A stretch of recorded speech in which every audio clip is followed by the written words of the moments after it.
I want you to just close your eyes for a second and picture this. Okay.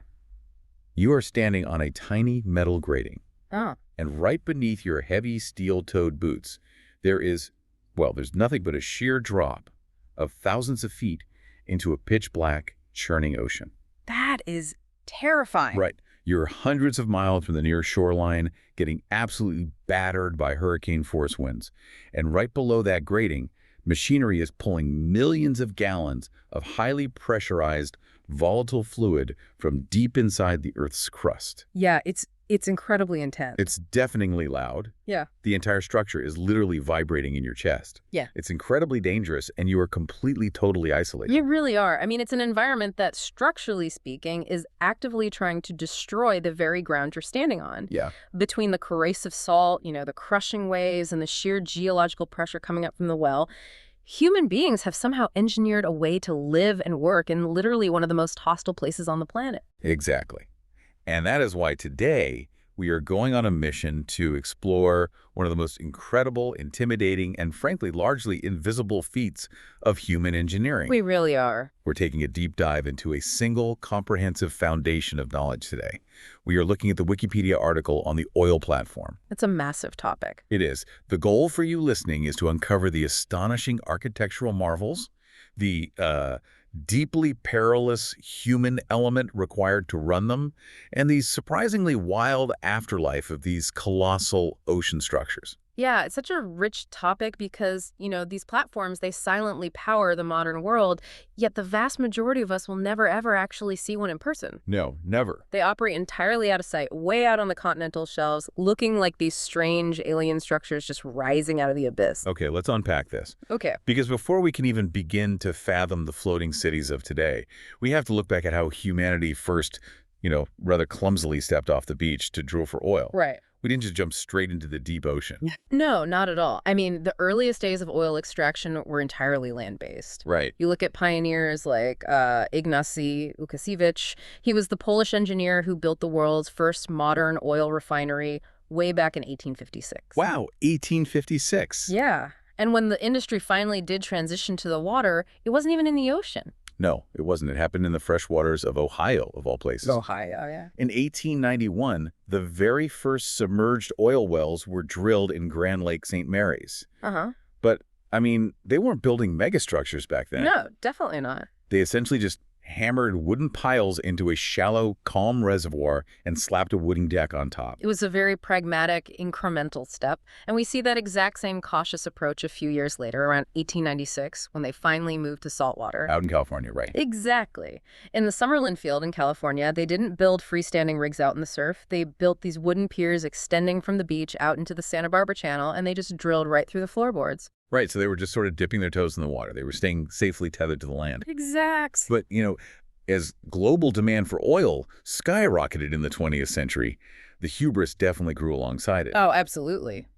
By 1938, Humble Oil decided they were going to conquer the Gulf of Mexico.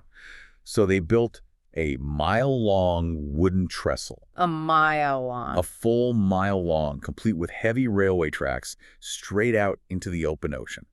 Reading this, it feels like building a massive, intricate sandcastle right at the tide line. Yeah, that's a great way to put it. You just know the ocean's going to win that fight. The ocean is incredibly unforgiving to rigid, fragile structures. And, a hurricane swept through and completely demolished that mile-long wooden trestle. Just wiped it out. Completely. It was a really harsh, really expensive lesson in wave dynamics. You cannot simply extend terrestrial architecture into the sea. Because wood splinters. Wood splinters, rigid structures snap. You have to engineer specifically to yield to or withstand those intense oceanic forces. Which pushed the engineering to a massive milestone in 1947. Yes. Kerr-McGee completed the historic Ship Shoal Block 32 well, and this was the very first oil well drilled completely out of sight of land. They finally cut the umbilical cord to the shore. Exactly. But the really wild leap in technology, like the specific mechanism that unlocked the truly deep ocean, came from a total accident. It really did. In 1961, there was this rig called the Blue Water Rig No. 1. Can you explain that? How does a miscalculation with some pontoons accidentally birth the modern deep-sea platform? Yeah, what's fascinating here is that the greatest leap in offshore engineering was essentially a happy accident discovered during transit. During transit, so they weren't even drilling. No, they were just moving it.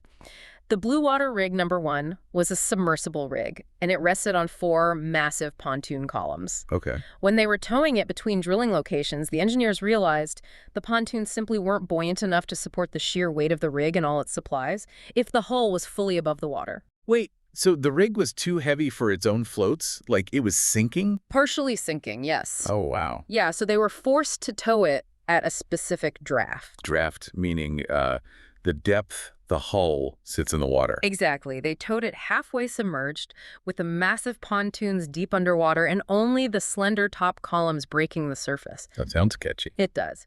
But while they were towing it in this awkward half-sunken state, they noticed something incredible.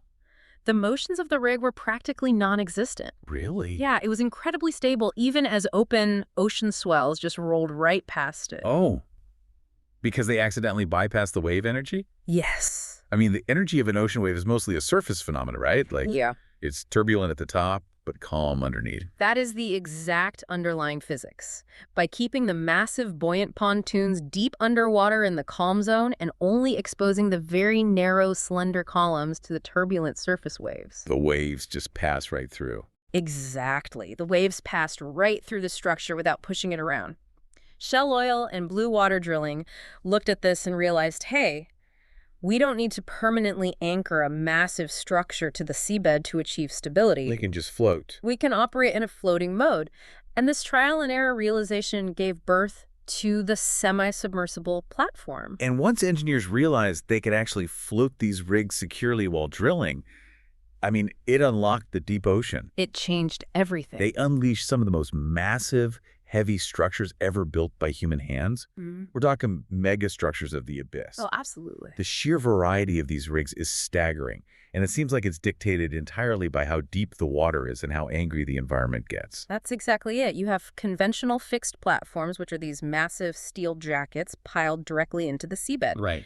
But moving deeper, you find compliant towers. These are slender, flexible towers designed not to fight the ocean, but to actively sway and yield to the ocean forces. Kind of like a skyscraper's swing in an earthquake. Precisely like that. Then you have tension leg platforms. Those are incredibly buoyant, but physically tethered to the ocean floor with massive cables to eliminate vertical bouncing. And then you get to the absolute extremes, which just blow my mind. Yeah. Let's look at the Troll A platform in Norway. According to the source, it is a gravity-based structure that is 472 meters tall. It's massive. That is taller than the Empire State Building. And almost all of it is completely submerged in the freezing North Sea. It weighs 600 kilotons. Yeah, the scale is hard to comprehend. Or the Perdido Spar platform in the Gulf of Mexico.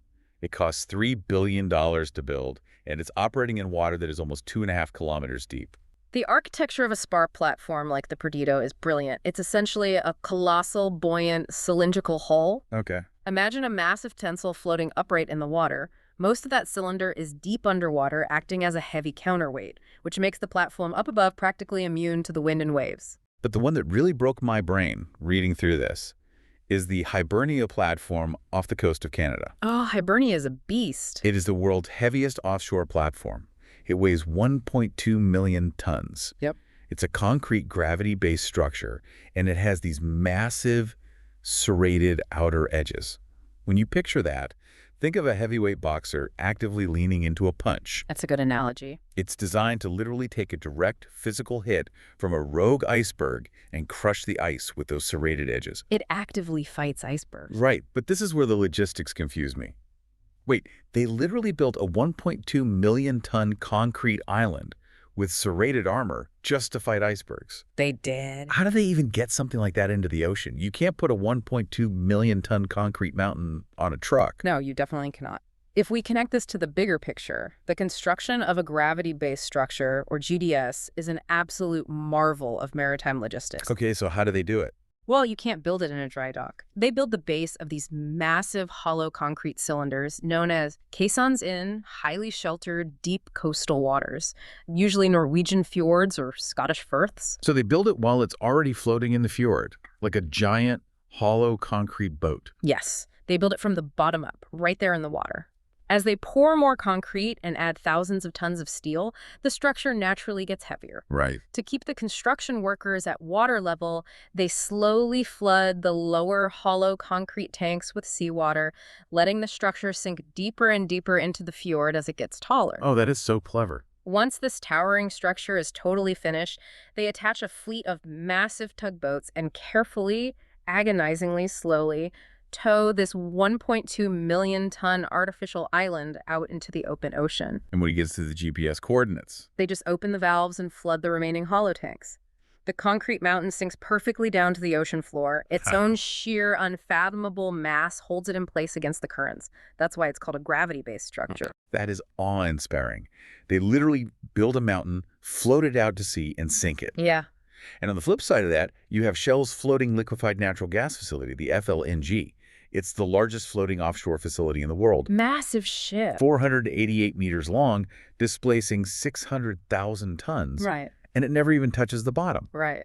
But whether they're floating ships or 1.2 million ton concrete iceberg crushers, these aren't just unthinking robotic monoliths. Not at all. To operate a machine of that scale, you need a highly specialized human crew living inside it 24 hours a day. These are literally floating cities. And when you look at what it takes to actually crew one of these rigs, the only analogy that makes sense to me is living on the International Space Station. It's very similar, actually. Think about the environment for you listening. Yeah. Total isolation, complete self-reliance, and sheer claustrophobia. You can't just run to the grocery store if you forget milk. No, the self-sufficiency is absolutely mandatory. The platforms house their own massive electrical generators. Right. They have industrial water desalinators that use reverse osmosis to strip the salt out of millions of gallons of seawater, just so the crew can shower and drink. They have their own medical bays. Which they need, given the danger. Exactly. In the North Sea, the standard rotation is a grueling 2-week shift, and you only get there by flying in a helicopter through what is often dense fog and freezing rain. And just like astronauts, the crew speaks this hyper-specialized language. Oh, the glossary is wild. It really is. You have the OIM, the Offshore Installation Manager, who acts basically as the captain of the ship with ultimate authority. Right. Then you have tool pushers, roughnecks, roustabouts, coxswains, who specifically maintain the lifeboats.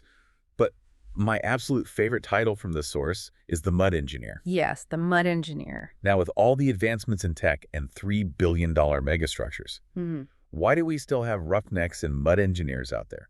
Why haven't we just automated the whole thing and moved everyone back to a comfortable office on shore? It comes down to the sheer, unpredictable physics of the Earth's crust. When you drill into the ocean floor, you are dealing with immense fluid column pressure. Okay, what does that mean exactly? Well, the thousands of meters of ocean water sitting on top of the seabed massively increases the downhole pressures inside the drilling wells. A mud engineer isn't someone playing in the dirt. Right, obviously. They are highly skilled on-site chemists. They constantly manage the precise viscosity, weight, and chemical makeup of the drilling fluid, which they call the mud, that is being pumped down the hole. And that mud is essentially the primary safety mechanism, right? It is the very first line of defense. The physical weight of that column of heavy fluid pushing down is the only thing providing enough hydrostatic pressure to hold back the immense natural pressure of the volatile oil and gas trying to explode up the pipe. Oh, wow. So it's a balancing act. Exactly. Imagine you are that mud engineer. You are staring at a dial, knowing that if you mix this chemical too light, the formation pressure overwhelms your fluid, the gas rushes up, and the floor beneath you blows out. Terrifying. But if you mix it too heavy, the weight of the mud actually fractures the delicate rock deep underground, and you lose the entire well. So you absolutely need a human brain making real-time, high-stakes chemical adjustments based on what the geology is doing second by second. Total automation is incredibly difficult when the Earth is that unpredictable. Exactly. Though I will say, the industry trend is pushing hard toward what they call integrated operations and subsea installations. Right, to get people out of harm's way. Yes. Instead of building a massive platform on the surface, they are moving the giant separators and pumps directly onto the seabed. This allows them to exploit deeper waters and, crucially, relocate workers onshore. The goal is to get people out of the blast radius and monitor the robotics via fiber optic cables. And that massive push to get people back to shore is driven by a very dark reality.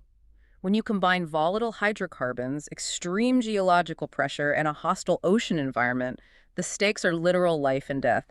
They really are. The isolation of our space station analogy becomes a massive liability the second something goes wrong, because rescue operations are nearly impossible in severe weather. The architectural evolution of these platforms is, sadly, heavily written in tragedy. Yeah. In March 1980, the Alexander L. Keeland, which was acting as a floating hotel providing living quarters for workers, suffered a catastrophic structural failure and capsized in a brutal North Sea storm. Oh, man. 123 lives were lost. Then in 2001, the enormous Petrobras 36 platform exploded and sank off the coast of Brazil. And, of course, the Deepwater Horizon. Yes, in 2010, a blowout killed 11 people and created the worst oil spill in U.S. history, pumping over 20 million gallons into the Gulf of Mexico. And structurally speaking, perhaps the most consequential disaster was the Piper Alpha explosion in 1988 in the UK sector of the North Sea. Absolutely devastating. A massive gas leak ignited, causing a chain reaction of explosions. Yeah. 167 people died. And the investigation that followed, known as the Cullen Report, completely and fundamentally changed how rigs are built today.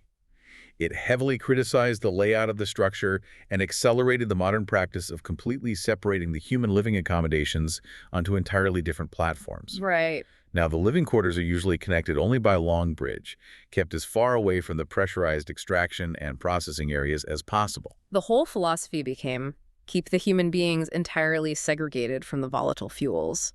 But, the risks associated with these platforms extend beyond sudden catastrophic explosions. Here's where it gets really interesting. Yeah. And honestly, incredibly ironic from a meteorological standpoint.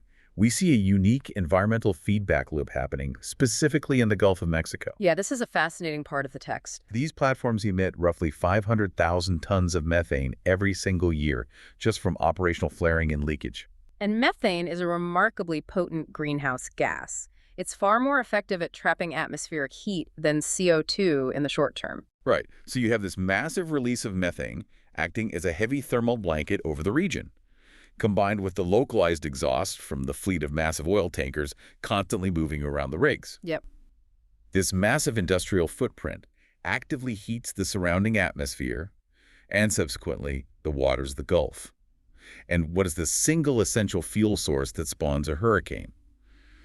Warm ocean water. The thermal battery of the storm. So, by operating and emitting massive amounts of greenhouse gases, the platforms are actively contributing to the very atmospheric warming that acts as an incubator for the massive hurricanes that force them to shut down, evacuate their crews, and brace for devastating impact. It's a massive feedback loop. They are literally fueling the weather systems that destroy them. This raises an important question regarding the intense ongoing political and societal debates surrounding offshore drilling, particularly in the United States. Yeah, for sure. Now, I want to be very clear here for you listening.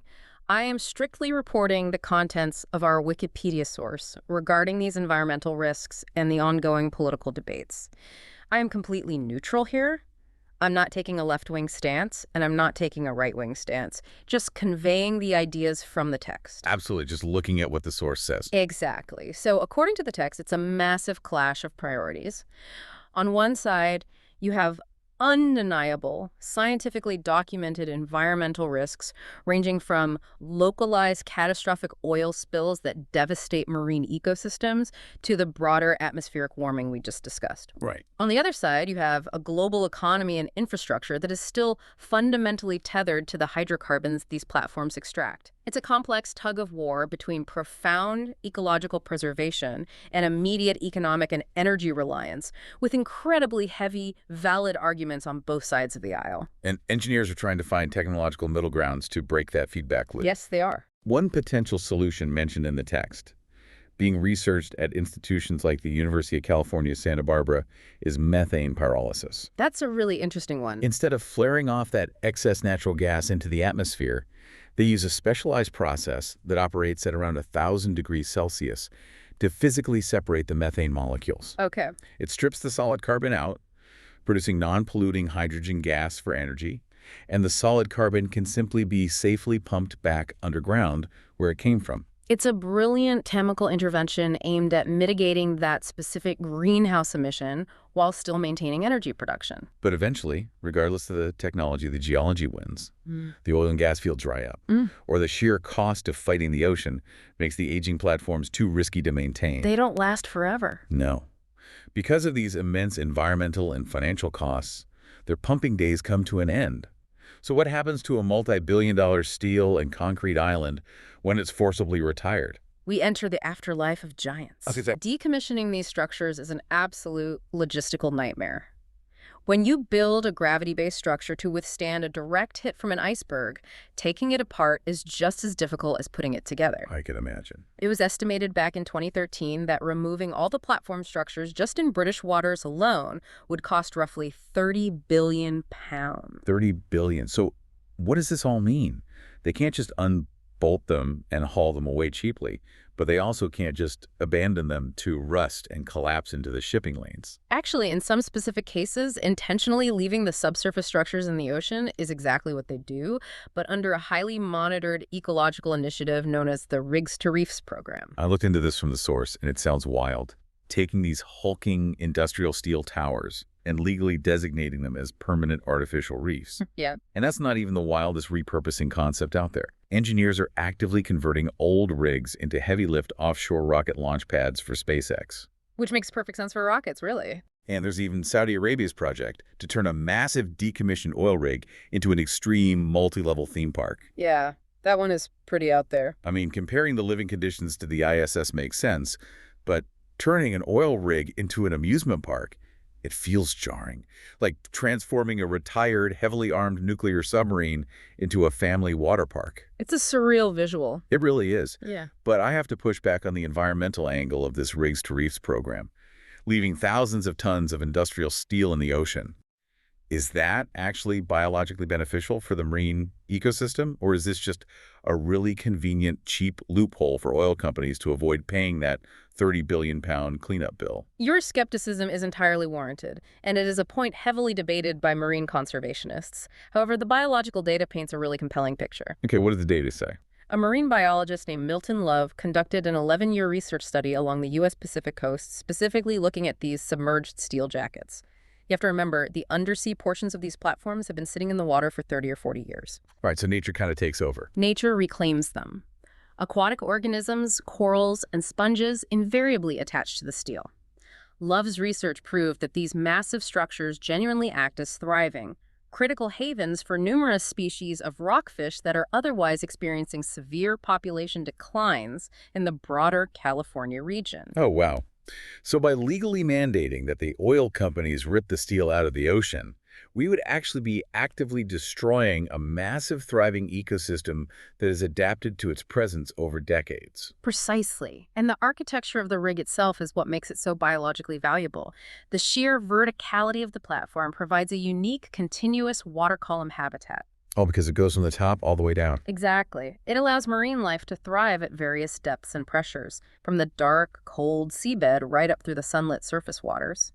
In the Gulf of Mexico alone, over 400 decommissioned structures, which is roughly 10% of all the retired platforms there, have already been successfully converted into permanent state-managed reefs. It is just an incredible journey to trace. We started this deep dive looking at Humble Oil, awkwardly hammering flimsy wooden trestles into a beach, just crossing their fingers that a storm wouldn't blow it over. Yeah. And over the span of a century, humanity pushed further and further into the dark, ending up with billion-dollar, million-ton, iceberg-crushing robotic sea cities. It's amazing. And then when their industrial life is over, they quietly retire to become permanent artificial reefs, or rocket launch pads, or theme parks. They really are ultimate triumphs of human ingenuity. I mean, they were born out of raw necessity, driven by terrifying trial and error, and forced to adapt to the absolute most hostile, corrosive, and volatile environments on our planet. Truly. They largely remain entirely invisible to the average person, yet they silently fuel the modern world while simultaneously and fundamentally reshaping the physical ecology of the ocean floor.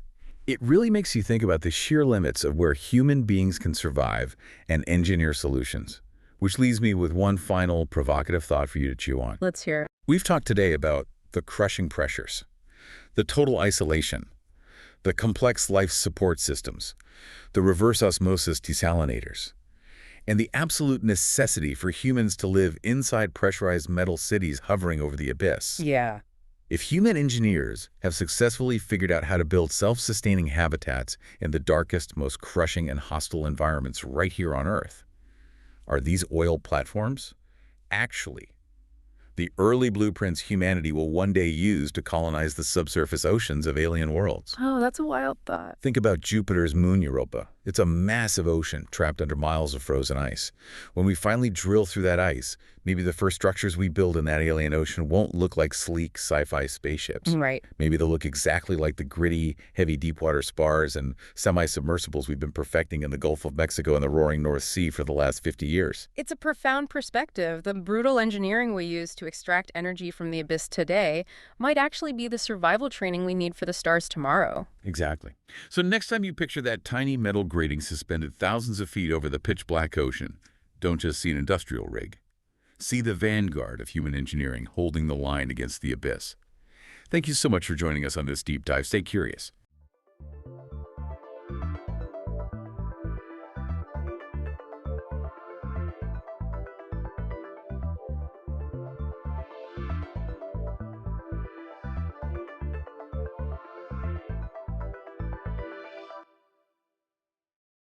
For centuries, we're talking about some of the greatest minds in history here, like Aristotle.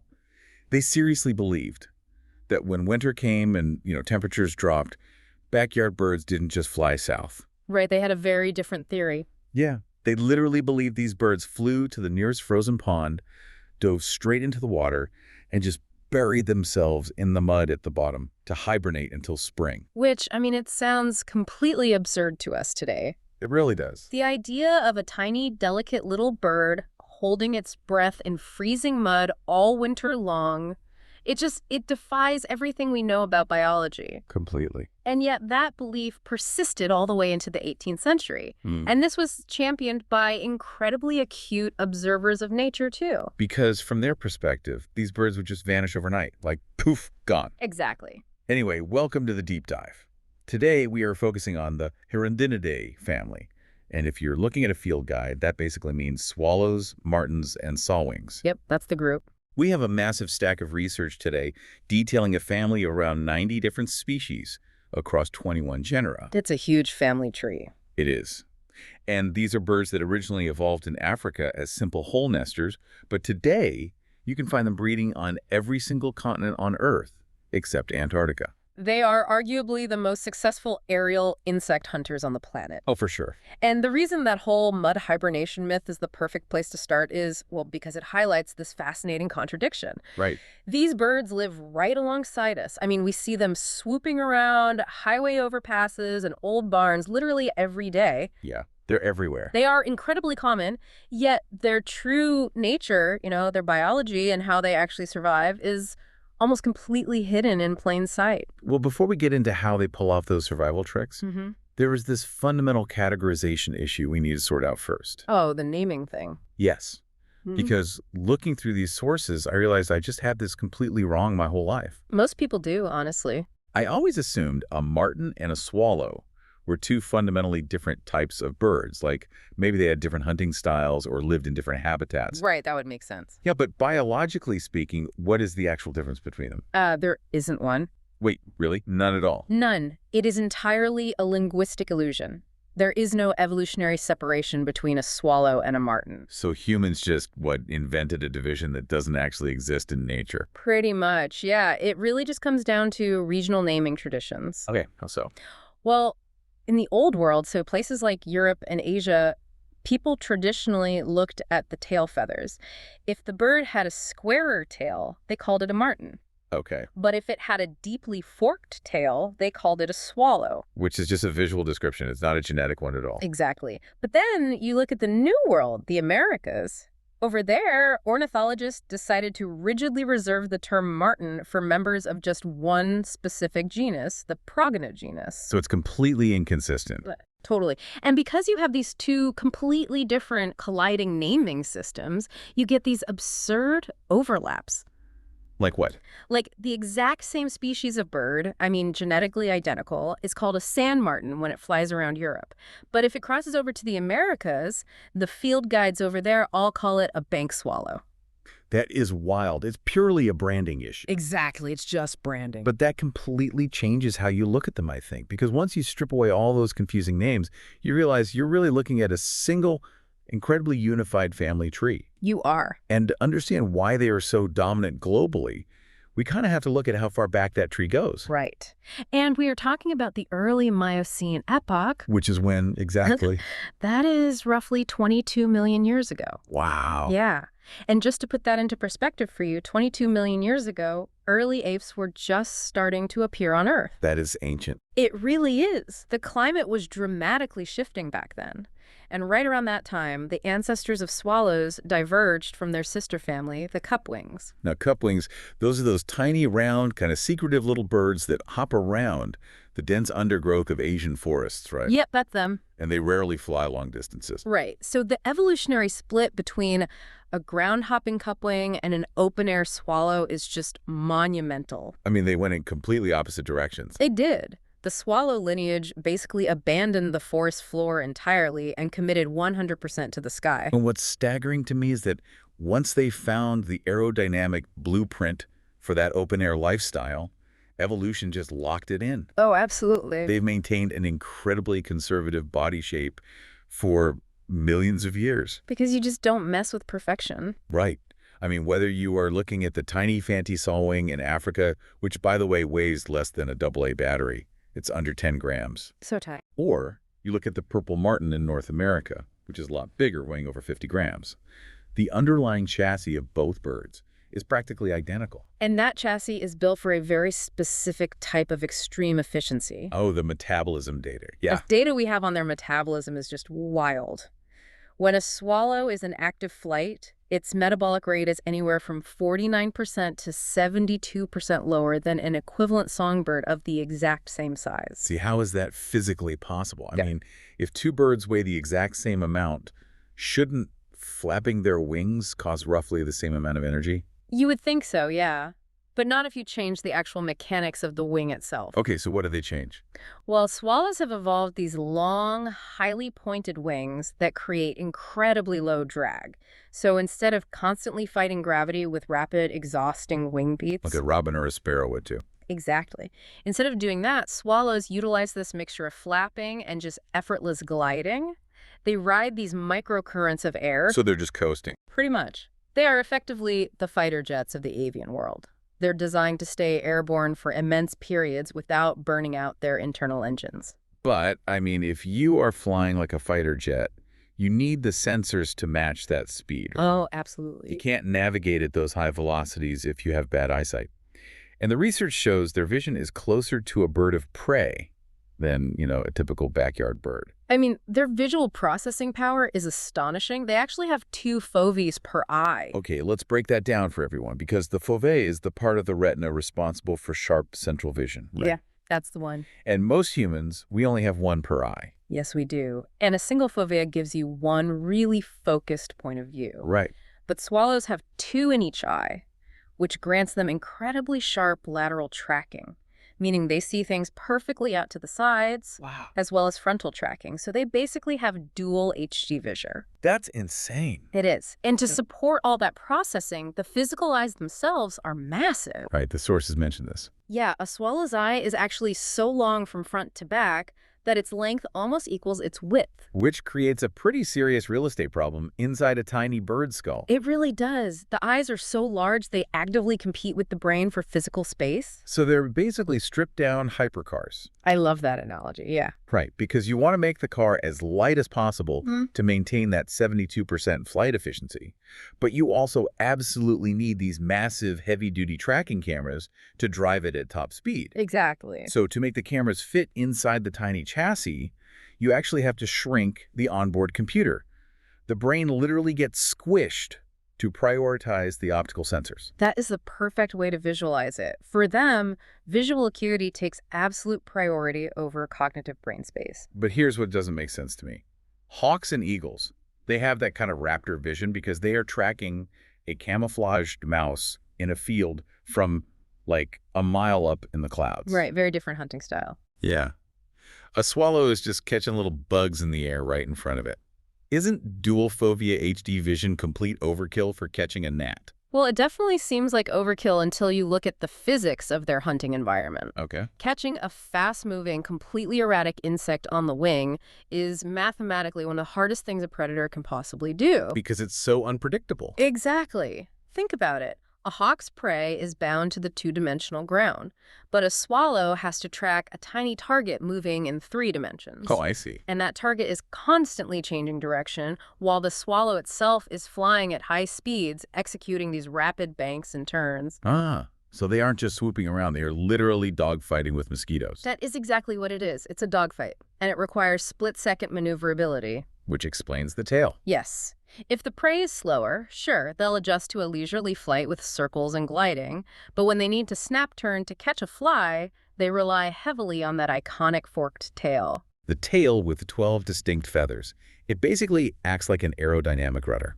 It does, but its length isn't strictly about physics. Right. No, it actually serves a secondary, completely different purpose. It's essentially a billboard for genetics. Sexual selection. You got it. Yeah, the sources note that in barn swallows, the male's tail is, on average, 18% longer than the female's. And researchers have found that females actively select their mates based on the length and the symmetry of those tail feathers. Oh, wow. Because growing and maintaining a long, pristine tail while navigating high-speed aerial dogfights, that's hard. Yeah, it would be super easy to break a feather. Exactly. So if a male can pull that off, it signals to the female that he has excellent genetics, superior parasite resistance, and just top-tier flying skills. So a longer tail means you are a better flyer, which means you are a better catch. Basically, yeah.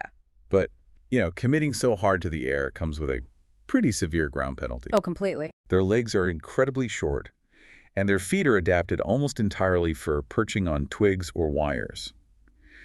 The notes mention that when they do have to land on flat ground, they have this really awkward, shuffling, waddling gait. Yeah, they're completely out of their element on the dirt. Just waddling around. I mean, there is one slight exception. The river martins have slightly more robust leg muscles, but generally speaking, a swallow on the ground is a very vulnerable swallow. They want to be flying. Always. Which dictates their entire diet. Because their bodies are these highly optimized engines running almost exclusively on flying insects, their survival is completely bound to the availability of that specific fuel. And that is a massive ecological vulnerability. Because if the bugs are gone, they're in trouble. Exactly. Obligate insectivores have to eat constantly. And because swallows often live and hunt in large numbers, they run the risk of eating all the available food in a given area. Which would be disastrous. Right. So to prevent this, they engage in a brilliant strategy called niche separation. Meaning they basically divide up the territory. Yes, but not just geographically. They divide it vertically. Oh, like layers. Yeah. If you have several species of swallows and maybe some swifts feeding in the exact same field, they will literally divide up the airspace like air traffic control. That is so smart. It is. Some species will hunt exclusively in the zone right above the grass, others will take the mid-level canopy, and others will take the high-altitude thermals. That prevents them from directly competing with each other. Precisely. And they are surprisingly selective about what they grab out of that airspace, too. Oh, very. They actively avoid stinging insects like bees and wasps, which, makes perfect sense. You don't want your lunch stinging the inside of your throat while you're flying at 30 miles an hour. Yeah, that sounds like a nightmare. It's highly targeted foraging. Yeah. And the logistics get even more complicated when they have chicks. Right, feeding the babies. They don't just catch one bug, fly back to the nest, drop it off, and then fly out again. That would waste way too much energy. Exactly. Instead, the parents catch dozens of insects and use their saliva to compress them in the back of their mouths into this dense little ball. The bolus. Yes, the bolus. A single bolus can contain anywhere from 10 to 100 compressed insects. 100 bugs in one mouthful. But in one mouthful, they deliver this high-protein meatball to the chicks, maximizing the caloric return for every single flight. It's brilliant if slightly horrifying to picture. A little bit, yeah. But the sources did flag one wild exception to the insect diet that I honestly did not see coming. Oh, the seeds. Yes. Apparently, some species back in their ancestral home of Africa actually eat the seeds of acacia trees. Hmm. and they feed those seeds to their young. It's a rare dietary flexibility, for sure. It really speaks to the adaptability of that ancient African lineage. Yeah, but for the swallows that expanded out of Africa and into the temperate zones, like Europe, Asia, and the Americas, they face a non-negotiable problem. The winter. Right, when winter hits, the flying insects simply vanish. Which brings us all the way back to the opening of our deep dive, the disappearing birds. Exactly. Today, obviously, we know they migrate. We track them on radar and everything. But without that technology, ancient people were completely baffled. You really have to put yourself in their shoes. Try to imagine it. Right. In late autumn, you see these massive flocks of swallows gathering.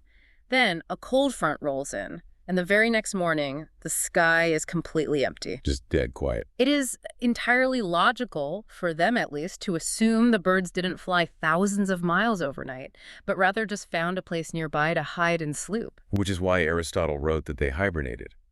But what about the underwater mud theory? How did anyone arrive at the conclusion that a bird breathes water in the winter? Well, so this is where we uncover the grain of scientific truth hidden inside that ancient myth. Okay, alrighty. While they absolutely do not bury themselves in ponds, the idea that they entered a deep sleep wasn't entirely wrong. Yeah. Starting around 1947, and then this was later confirmed in a 1988 study looking at house martins, scientists discovered that when swallows are trapped by sudden freezing weather and their food disappears, some species can actually enter a state of torpor. Okay, torpor being different from standard sleep, right? Yeah, very different. It is basically a mini hibernation. Wow. Their internal thermostat drops. They dramatically lower their metabolic rate and their body temperature just to conserve calories. Their heart rate plummets, and they actually become cold and stiff to the touch.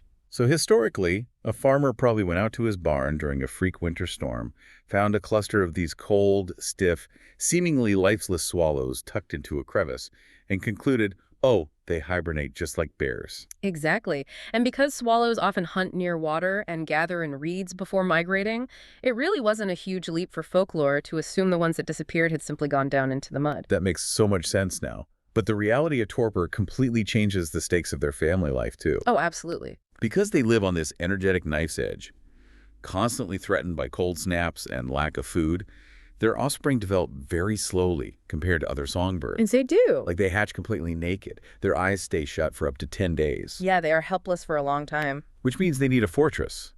And that necessity drove this really fascinating architectural evolution. Well, the more primitive swallow species deal with this by finding pre-existing holes, burrowing into sandbanks or just taking over old woodpecker cavities. Work smarter, not harder. Right. But many of the Old World species took a completely different route. They evolved to become master masons, building incredibly complex bowl-shaped nests entirely out of mud. Which is crazy. Imagine a bird that weighs less than a AA battery, carrying thousands of individual mouthfuls of wet mud, pellet by pellet, to build a structure strong enough to hold a family. It's a massive caloric investment. Massive. And it's not just the females doing the work either. The sources highlight that male swallows contribute the highest level of parental care of any passerine bird. And passerine just being the scientific classification for perching birds or songbirds. Right. But yes, it's a true cooperative effort. The males help build the mud fortress. They hunt constantly to bring back those insect boluses. And in some species, they even share the incubation duties. Wow, really? Yeah. Even if the male doesn't have the specialized brood patch on his belly to actively warm the eggs, he will sit on them the moment the female leaves, just to act as an insulated blanket and prevent heat loss. That is dedication. But I want to pause on the mud nest itself for a second because logically it presents kind of a massive paradox. Okay, how so? Swallows are inextricably linked to rivers, lakes, and ponds because that's where the insect swarms are. Right. But high humidity and rain are the deadly enemies of a mud nest.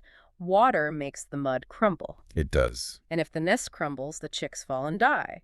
So why would a bird whose entire life revolves around water choose to build a water-soluble house? You are hitting on the central paradox of their existence right there. Yeah. And it's the exact pressure that forced them to seek out highly specific microclimates. Okay. They needed the impossible, basically. Yeah. A location right next to the water for hunting, but completely shielded from overhead rain and the dampness of the ground. So they basically needed an umbrella. Exactly. Before humans came along, swallows survived by seeking out deep cliff overhangs, sheltered rock faces, and the dry entrances to caves. They were evolutionarily pre-programmed to look for roofs. Which is the ultimate insight here, really. Oh, absolutely. The very traits that made swallows master survivors of harsh prehistoric climates, their reliance on mud, their need for dry overhangs near waterways, are the exact architectural preconditions that allowed them to colonize human civilization. Yeah, when humans started clearing forests and erecting large, dry, sheltered structures near agricultural waterways. Like wooden barns, Yeah. stone bridges. Exactly. The deep eaves of thatched roofs.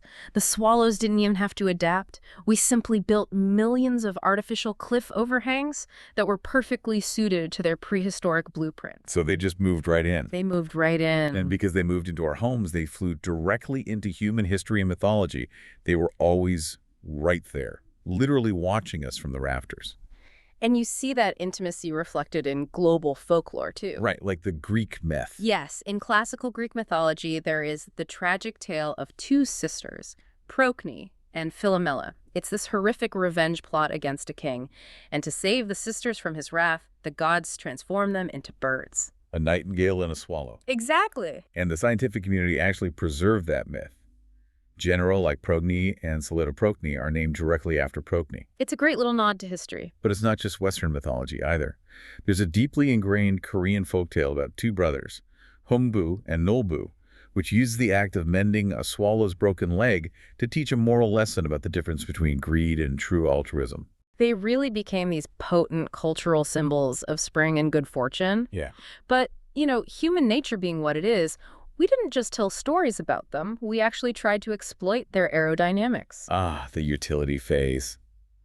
This detail from the Roman historian Pliny the Elder is just incredible. It's so weird. He wrote that people used to capture swallows, paint them in specific colors representing different factions, and release them to deliver the results of horse races to neighboring towns. They're basically ancient sports tickers. That's exactly what they were. And that desire to harness their speed didn't stop in antiquity either. No, it didn't. In the late 19th century, a Frenchman named Jean de Bouvry became absolutely obsessed with the idea of taming swallows to use as war messengers. Oh boy. Yeah. He wanted to replace homing pigeons, arguing that a swallow was faster and harder for enemy marksmen to shoot down. Which, makes sense. Right. He even persuaded the government of France to conduct official military testing. Logically, a fighter jet bird seems way better than a pigeon. Why did the military tests fail? Well, it goes right back to the hypercar physics we discussed earlier. Right. A swallow is so perfectly lightweight and aerodynamically calibrated for low-drag flight that even attaching a tiny microscopic message completely ruined their efficiency. Wow. The tests showed that a laden swallow could only fly half the distance of an unladen one before just collapsing from exhaustion. They just weren't built for cargo. The hypercar doesn't have a trunk. Exactly. It was a bridge too far. But even though they failed as military assets, certain species have become entirely dependent on us in modern times. Like, take the purple martin in the eastern United States. That is perhaps the most dramatic example of human coexistence we have. Yeah. Native American tribes historically hung up hollowed-out gourds to attract them, and European settlers just continued the practice with wooden boxes. Right. And they have been doing it for so long that the purple martin now almost exclusively relies on those elaborate, multi-room, human-made apartment birdhouses. That's crazy. In the eastern part of their range, they rarely ever use natural tree cavities anymore. They literally traded the forest for our backyards. They did. And we see similar range expansions globally, too. The welcome swallow capitalized on human landscape changes to completely colonize New Zealand starting in the 1920s. Right. But, it is not all happy coexistence, is it? When we dig into the conservation data, there are some pretty stark warnings. There really are. I mean, living in massive colonies, sometimes reaching up to 1.5 million birds in African winter roosts, that means dealing with rapid disease spread and ectoparasites. Right. But the real threats are anthropogenic. While the barn swallow might thrive alongside human agriculture, other species are facing immediate extinction due to our actions. The golden swallow, for example, it completely lost its breeding ground in Jamaica due to habitat destruction and is now restricted entirely to Hispaniola. It's tragic. And then there's the white-eyed river martin in Thailand. The research indicates it hasn't been reliably seen since 1980. Yeah, that one is rough. It's highly likely it is already extinct. simply because the natural riverbanks it required for its nesting burrows have been altered or completely destroyed. It forces us to confront the reality of our impact. When we alter a landscape, damming a river, clearing a bank, we aren't just changing the scenery. We're evicting them. We are removing highly specialized prehistoric microhabitats that these birds have relied on for millions of years. Which brings us to the ultimate takeaway for everyone listening. Historically, sailors considered the sight of a swallow a profoundly good omen because it meant land was near, that they were safe. Right. And in a way, they are a good omen for us today, too. Watching a barn swallow swoop under a bridge is a rare, beautiful instance of wild nature actually succeeding at coexisting with human expansion. But that coexistence is entirely conditional. The fact that these birds expanded their global range by utilizing our architecture makes them incredibly vulnerable to changes in how we manage our own built environments. We didn't just conquer their habitat, we actually became their habitat. We really did. Well, what an incredible journey today. Seriously. We've traced the flight path of a 22-million-year-old lineage. We've uncovered the hypercar aerodynamics that allow them to fly with 72% more efficiency than other birds, and the massive dual fovea raptor vision that literally squishes their brains. Squished brains and all. We've taken that crazy ancient myth about birds hibernating underwater and found the scientifically proven reality of torpor hiding inside it. And we've seen how their desperate need to keep their mud nests dry led them straight onto our front porches. They really are a masterclass in extreme evolutionary specialization, just perfectly adapted to a world of flying insects and sheltered cliffs. They really are. Okay. But before we sign off, I want to leave you with one final thought to mull over, building on that idea of us being their habitat. Okay. We've seen how perfectly these birds adapted to our traditional architecture. The rough wood of old barns, the deep crevices of stone bridges, the wide textured eaves of our older houses. Right, all those little nooks. But think about the buildings we're constructing right now. Modern human architecture is shifting rapidly towards sleek, seamless glass skyscrapers and frictionless designs with absolutely zero overhangs, nooks, or crannies. Oh, wow. So what happens to these ultimate adapters when the cliffs disappear? Will our aesthetic pursuit of clean lines accidentally evict one of humanity's oldest avian roommates? It is a really sobering reminder that our design choices have invisible ecological consequences. They do. Yeah. So next time you walk outside, don't just tune out the background noise. Look up at the eaves, the highway overpasses, and the bridges. You might just see a 22-million-year-old fighter jet looking for a home. Thanks for joining us on this deep dive. See you next time.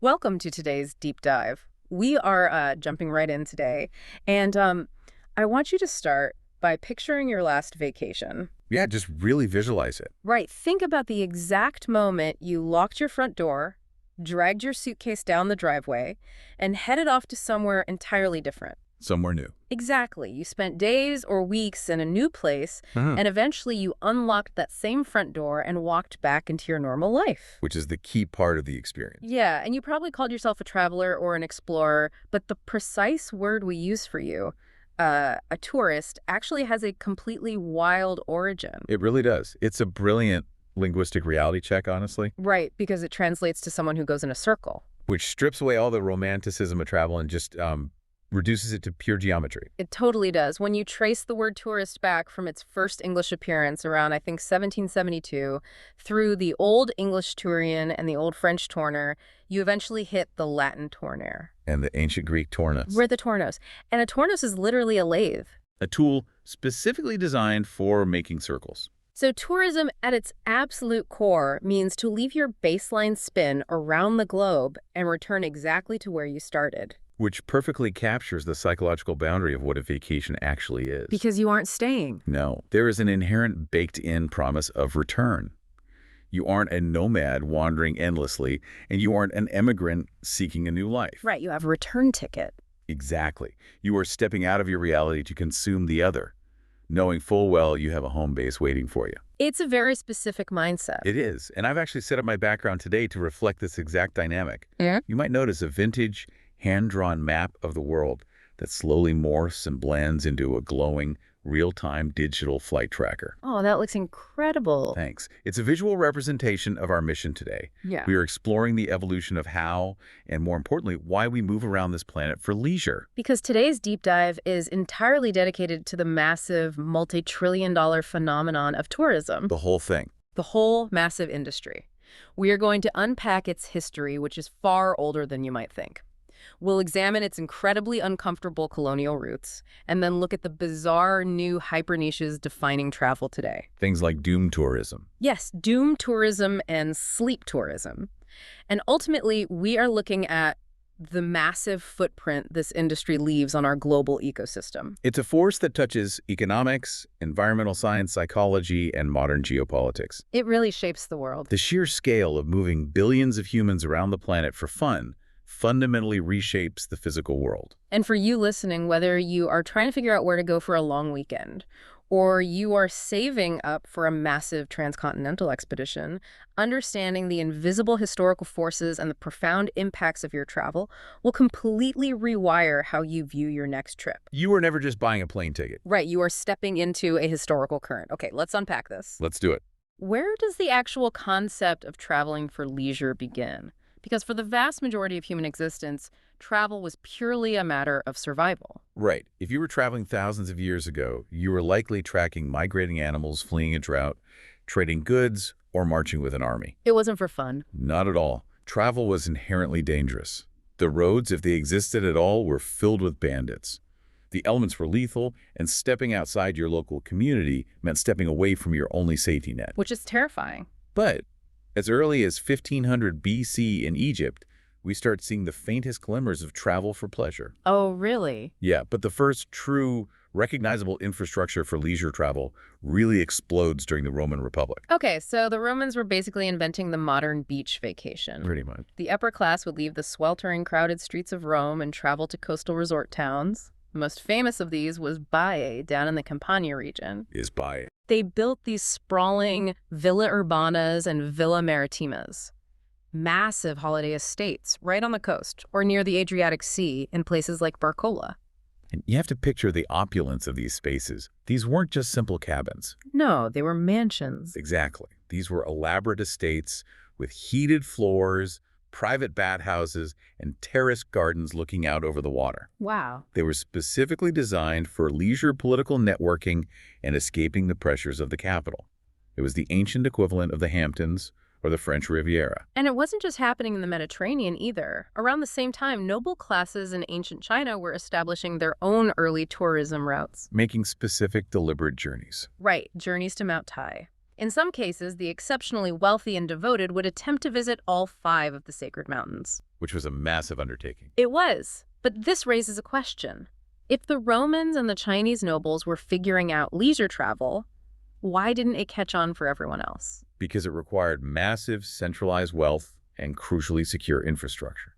Ah, the roads. Yes. When the Roman Empire collapses, the safety of those roads collapses with it. The idea of traveling just to relax vanishes from Europe for centuries. It just disappears. Completely. Travel outside of trade and war becomes heavily framed around religion. You don't travel to relax.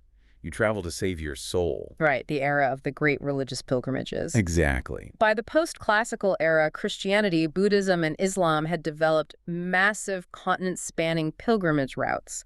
You see this reflected in the defining literature of the time. Like Chaucer. Yes. Geoffrey Chaucer uses a pilgrimage to the shrine of St. Thomas Becket as the entire framing device for the Canterbury Tales in the 1390s. And in China, the classic 1592 novel Journey to the West is entirely centered on a Buddhist pilgrimage to India. Right, so it was travel, but it was heavily burdened with pious duty. You endured the journey to reach the holy site. The travel itself wasn't the reward, it was the penance. That's such a different mindset from today. It is. But human psychology eventually shifts again. We start to see the birth of the modern tourist mindset, the radical idea that the world is something to be observed, experienced, and enjoyed for its own sake. Just for the sake of seeing it. Exactly.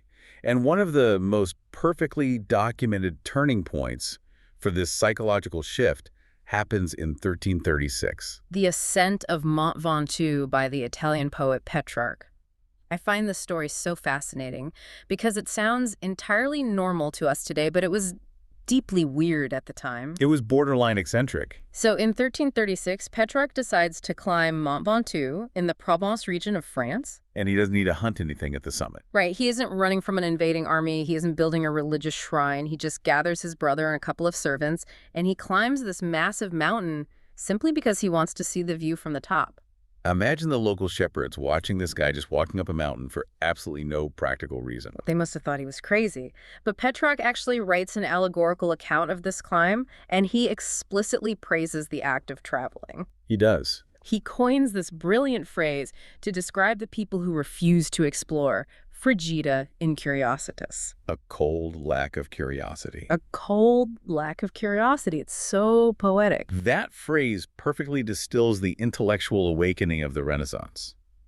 Frigida incuriositas is the enemy of the tourist. Because tourists are curious by nature. Exactly. Petrarch is arguing that there is inherent profound value in simply seeing the world. It is a philosophical justification for wanderlust. And as that philosophy marinates over the next few centuries, it eventually institutionalizes into what we know as the Grand Tour. The ultimate aristocratic flex of the 17th to 19th centuries. It really was a flex. Wealthy young men, primarily from the landed gentry of Western and Northern Europe, would pack up and embark on these sprawling, multi-year treks across the continent. They were essentially tracing the roots of Western civilization, focusing heavily on Germany, France, and Italy. But we have to understand the sheer logistical nightmare of the Grand Tour. This Yeah. wasn't backpacking with a rail pass. Not at all. Yeah. What's fascinating here is the scale of it. These young aristocrats traveled with an entourage. They had tutors, right? Yes, often called bear leaders, whose job was to keep these rich kids out of trouble. Bear leaders. That's hilarious. They traveled with those tutors along with servants, massive trunks of clothes and letters of credit.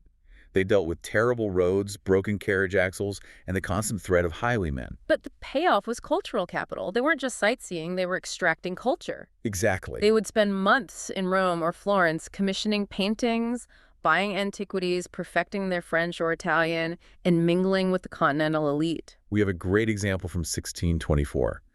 The young Prince of Poland, Ladislas Sigismund Vasa. Okay, what did he do? He takes this massive journey through Germany, Belgium, Okay. Netherlands, France, Switzerland, and Italy. And it wasn't just a vacation. It fundamentally changed his country's culture. How so? When he returned to the Polish-Lithuanian Commonwealth, he actually introduced Italian opera to his home country. Oh, wow, so he brought the culture back with him. That is the Grand Tour working exactly as designed. It was a mechanism for importing refinement back to the homeland to elevate the traveler's social status. But notice the common thread here, from Baye to Petrarch to the Prince of Poland. Leisure travel is still exclusively the domain of the absolute elite. The 1% of the 1%. Right, for the masses, travel is still a grueling necessity, not a choice. To change that, you needed a fundamental restructuring of human labor, You needed the Industrial Revolution. which introduces two critical new concepts to the working class: the steam engine and the concept of leisure time. Because when you regiment labor into strict factory shifts, you inadvertently create the weekend. Exactly. But how do you get factory workers to actually travel? This is where a man named Thomas Cook completely rewires the world. Thomas Cook is the architect of mass tourism, but his motivations are what make the story so compelling. Right. He didn't start out trying to build a global leisure empire. He was a deeply religious man trying to fix a societal problem. The year is 1841. Thomas Cook is standing around waiting for a stagecoach in England, and he has a revelation. The Midland Counties Railway had recently opened. And Cook decides to charter a train, but he's not catering to aristocrats. No, he organizes a trip for 540 temperance campaigners, people actively advocating against the consumption of alcohol. He wants to take them from Leicester to a temperance rally in Loughborough. And the distance was incredibly short, right? A mere 11 miles. 11 miles. And he charges them exactly 1 shilling per person. But here's the genius part. That single shilling covered the rail ticket and the food for the journey. Oh, he bundled it. Yes. He couldn't legally sell the train tickets at his own price, so he negotiated a wholesale discount with the railway company and packaged it together. Thomas Cook invented the all-inclusive package tour. Imagine the scene in Loughborough when an open-air train pulls up and unloads over 500 people all at once for a day trip. It was a logistical tryout. It really was. But if we connect this to the bigger picture, Cook had just drafted the exact blueprint for the multi-trillion-dollar industry we have today. By partnering with transportation operators. Yes, he realized the power of the intermediary. He could buy in bulk, lower the barrier to entry, and package it with an itinerary. It was an absolute explosion. The partnership between travel agencies, transport, and event planning was born. And it scaled quickly. Within a couple of decades, by the 1860s, Cook isn't just taking people to local rallies. He's taking massive parties to Switzerland, Italy, Egypt, and the United States. He establishes what he called inclusive independent travel, where you pay his agency a fixed price, and your travel, food, and accommodation are completely sorted. By the 1890s, Thomas Cook and Son were moving over 20,000 tourists a year. He democratized movement. He took the exclusive privilege of the Grand Tour and repackaged it for the growing middle class. But this rapid global expansion of tourism brings us to a much darker, heavier reality. It does. Because as European tourists started venturing further out into the world, they were traveling along routes carved out by violent colonial expansion. This is a crucial pivot. We usually associate tourism with cultural appreciation and open-mindedness. Right. But the reality is that the early tourism industry was deeply entangled with empire-building power dynamics and the suppression of local cultures. You have to look at the infrastructure. When European empires expanded into Africa, the Middle East, and Asia, they built railways, deep-water ports, and steamship networks, primarily to extract resources and deploy military forces. But once that infrastructure is in place, it becomes incredibly easy to send tourists down those same tracks and shipping lanes. And to justify sending tourists into colonized lands, the tourism industry leaned heavily into a sociological process known as othering. Othering is a fascinating and destructive psychological tool. Can you explain how it worked in this context? It is the process of representing a different culture in a way that establishes your own culture as superior. In the context of 19th century tourism, European travel guidebooks, academic journals, or promotional materials would portray colonized populations as exotic, primitive, and in need of Western civilization.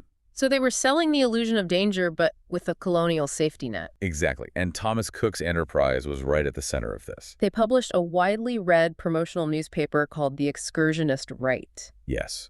When they started selling package tours to Egypt, they framed the entire country as this wild, out-of-the-ordinary spectacle that had been conveniently domesticated for the European traveler. Domesticated? That is such a loaded word. It is. The Cook enterprise actually worked in tandem with the British Empire during the military occupation of Egypt. They managed the logistics of moving people up and down the Nile on steamships. But by marketing Egypt strictly through this binary lens of civilized Europeans observing primitive locals, they entirely silenced the voices of the Egyptian people. The deep, complex reality of the local culture was flattened into a digestible theme park experience for Western consumption. I think it is so important for you listening to reflect on this. Look at how destinations are marketed today. How often do travel brochures or even highly produced social media travel influencers still rely on those exact same tropes? Very often. The idea of the untamed wilderness or the exotic native culture that is perfectly packaged, sanitized, and waiting to serve you. It is a lingering colonial hangover that the industry is still actively grappling with. It forces us to ask who owns the narrative of a place. The people who live there or the people who visit? Historically, the visitors had all the power. They did. And we don't just see this power dynamic playing out in overseas colonies. Yeah. We see the exact same inequalities dictating the freedom of movement domestically well into the modern era. Right, let's fast forward to the United States after World War II. The automobile is making domestic road trips a cornerstone of the American dream. The open road. But that open road was an absolute myth for a massive portion of the population. During the Jim Crow era, Black travelers faced systemic, terrifying barriers when trying to move around their own country. Because Jim Crow legislation legally enforced racial segregation across public spaces. This wasn't just about separate seating. No. It meant that public transport hotels, restaurants, public restrooms, and even gas stations could completely refuse service to Black citizens. Imagine the visceral anxiety of that reality. You are driving with your family, the gas gauge is dropping, the sun is going down, and you have absolutely no idea if the next town will sell you fuel, let alone rent you a room. It was exhausting and highly dangerous. And out of that sheer necessity came one of the most important travel documents in American history, the Negro Motorist Green Book. Published by Victor and Alma Duke Green from 1936 to 1967. The Green Book was essentially a survival manual masquerading as a travel guide. It provided a meticulously researched state-by-state directory of the specific hotels, boarding houses, taverns, and service stations that would safely welcome Black travelers. It was a covert network of safety. And what is really striking is the corporate intersection here. The sources highlight that the Esso Standard Oil Company, which eventually became part of ExxonMobil, was a major collaborator with the Green Book. Esso's involvement was a radical departure from corporate norms of the time. They didn't just place advertisements in the guide. They actively distributed it, right? Yes, they actively distributed and sold the Green Book at their franchise gas stations nationwide. Furthermore, they actually allowed Black entrepreneurs to franchise their service stations, which helped build out the physical network of safe stops. It completely reframes how we think about a road trip. The ability to just get in a car, pick a direction, and travel without fear is a massive indicator of social equity. Absolutely. For decades, the freedom of movement was heavily restricted based on race. And that concept, the restriction of movement, brings us to the absolute cutting edge of how travel is managed today. The borders haven't disappeared, they have just digitized. And they are increasingly tied to national security. Looking at the modern landscape, there is a recent political development in our sources that perfectly illustrates this shift in how borders are managed. And before we dive into this next part, we need to make it incredibly clear. We are looking at a recent political development mentioned in our sources. We are not taking sides left or right, nor are we endorsing these viewpoints. Our goal is strictly to report the factual information contained in the source material to help you understand the landscape of modern travel. It's just about the mechanics of the border. Exactly. According to U.S. Customs and Border Protection on January 20th, 2025, the Trump administration announced intentions to require foreign tourists from 42 visa waiver program countries to provide 5 years of social media records before entering the U.S. 5 years of records, that is a massive data requirement. It is, because normally citizens from those 42 countries can enter the U.S. for up to 90 days for business or tourism without going through the lengthy process of obtaining a formal visa. They just get a quick electronic travel authorization. Right. The stated rationale for this policy shift is national security. As the sources note, this aligns with the administration's broader electoral focus on tightening borders and immigration protocols. But if we pull back and look at this through the broader discipline of security and tourism, we see a profound evolution. We do.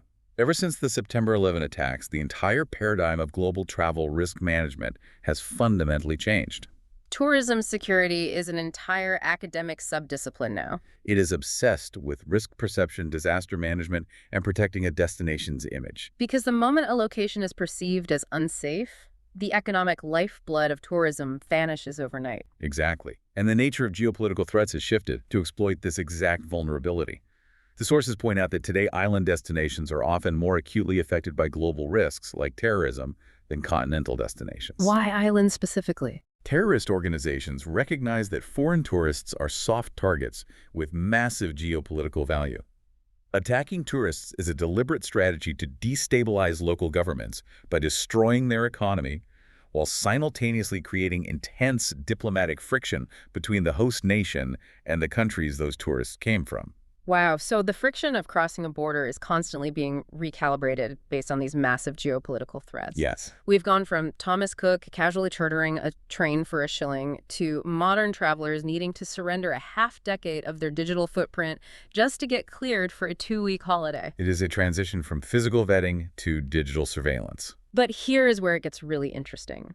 Despite these increasing political and digital frictions, the absolute volume of global travelers is still so overwhelmingly massive that it is literally breaking the cities they are trying to visit. This brings us to over-tourism.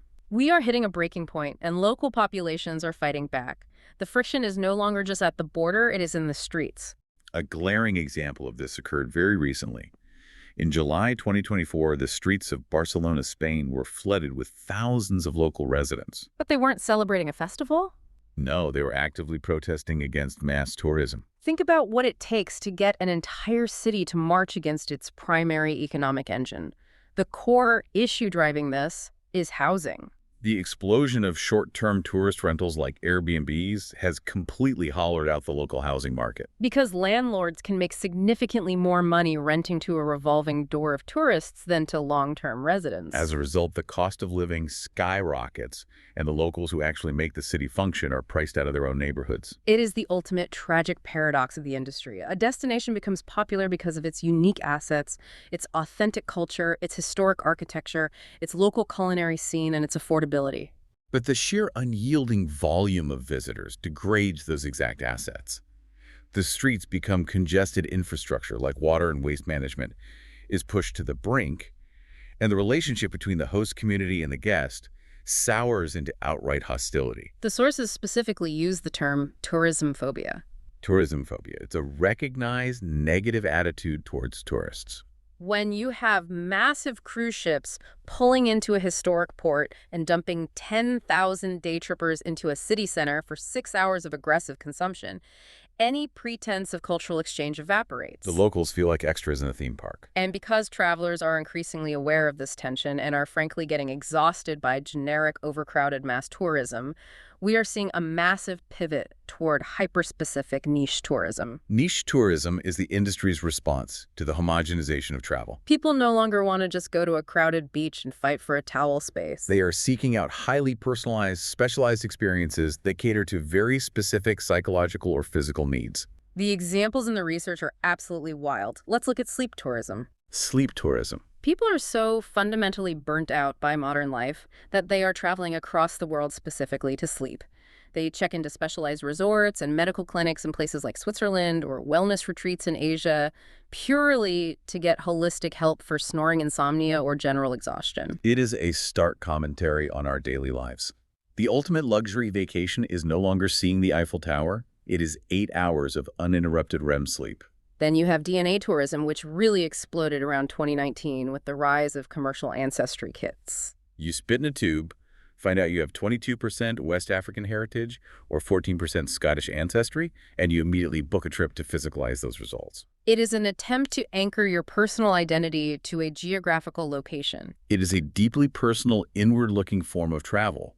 But on the exact opposite end of the spectrum, looking entirely outward, is space tourism. Dennis Tito kicked this off back in April 2001 when he paid to fly on a Russian Soyuz spacecraft, becoming the first official space tourist. And now you have the private sector aggressively pursuing this.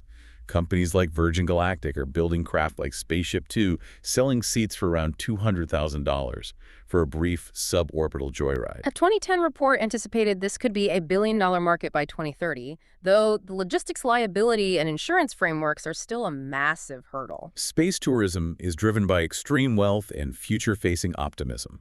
But there is another micro-niche that is anchored entirely in present-day anxiety, and it is arguably the most sobering trend in modern travel: doom tourism. Also known as last chance tourism. People are rushing to physically witness fragile environments before climate change erases them from the map entirely. This trend was formally identified around 2007 by major publications like the New York Times, and the demand has only accelerated. Tourists are flocking to see the retreating glaciers of Patagonia, the melting ice cap on Mount Kilimanjaro, and the bleached coral of the Great Barrier Reef. They want to see it before it's gone. The layers of irony here are just devastating. You have a traveler who cares enough about a melting glacier to fly across the world to see it. But the act of taking that long-haul flight, utilizing local transport and consuming resources at the destination, pumps massive amounts of carbon into the atmosphere. Their desire to witness the destruction creates a feedback loop that actively accelerates the exact destruction they came to see. It is a tragic paradox. And as the climate destabilizes doom, tourism is transitioning from an ethical dilemma into a very real physical danger. Because the environments people are rushing to see are fundamentally unstable. The sources provide a terrifyingly recent example of this. In August 2024, an American tourist was visiting an ice cave at the foot of the Breiðamerkurjökull Glacier in Iceland. And because of warming temperatures, the structural integrity of the ice was compromised, and the cave simply collapsed, killing the tourist. It is a stark, brutal reminder of the physical realities of a warming planet. Which forces us to look at the macro scale of the industry. We have to confront the sheer environmental and economic weight of global tourism. It is a trillion-dollar double-edged sword. Let's look at the economics first, because the scale is almost hard to comprehend. As of 2011, Tourism accounted for a staggering 30% of the world's trade and services. That is massive. It makes up 6% of overall global exports of goods and services. It is an invisible export. An invisible export. I love that framing. When a tourist travels to Vienna and buys a coffee or a museum ticket, that country is exporting a service without shipping a physical product across a border. For entire nations, this invisible export is the absolute bedrock of their economy. It sustains millions of jobs in hospitality, aviation, and cultural preservation. In many ways, heritage is the ultimate renewable commodity. The sources highlight a great concept, Habsburg cells. The lingering fascination with the historical Habsburg family and their imperial legacy generates an estimated 60 million euros a year in tourism revenue for Vienna alone. You see the same thing with the British royal family, whose heritage brings hundreds of millions of pounds into the UK economy annually.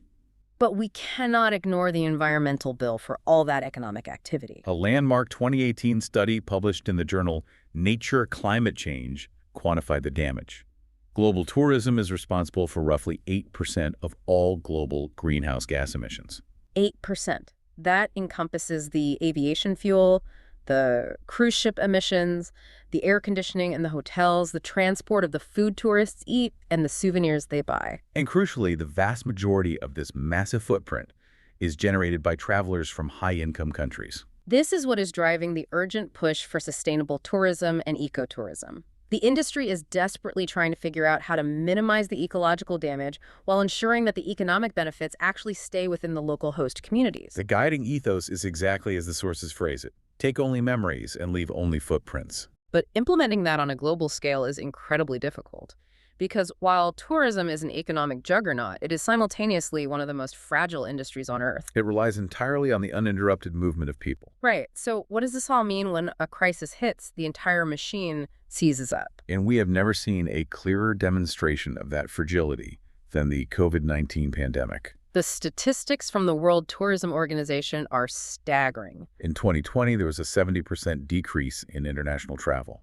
By April of that year, 165 out of 217 global destinations had completely shut their borders to international tourists. The financial hemorrhaging was unprecedented. Between January and October of 2020, the United States alone lost an estimated $147 billion in tourism revenue. Spain lost roughly $46.7 billion. Across the entire continent of Africa, countries collectively lost about $55 billion in just a 3-month window between April and June 2020. Millions of livelihoods evaporated almost overnight.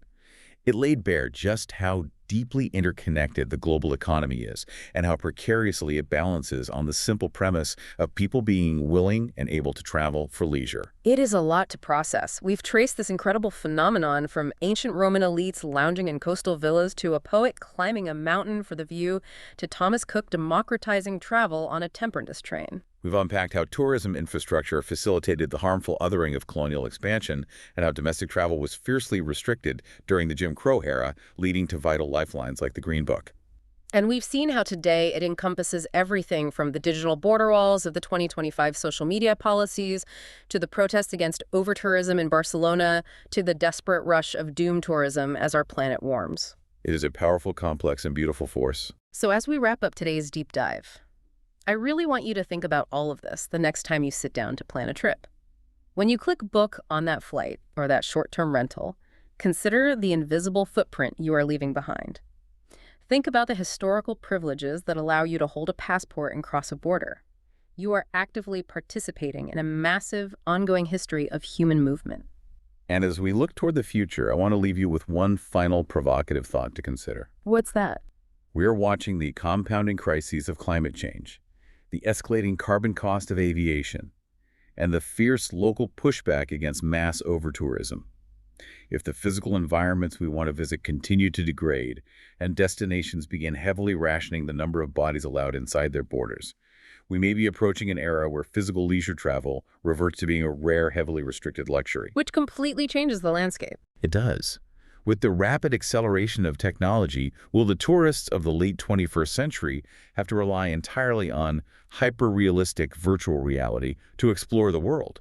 Will the act of physically leaving, going in a circle, and returning home, the very definition of the tourist, eventually become a relic of the past? A completely fascinating and slightly terrifying reality to imagine.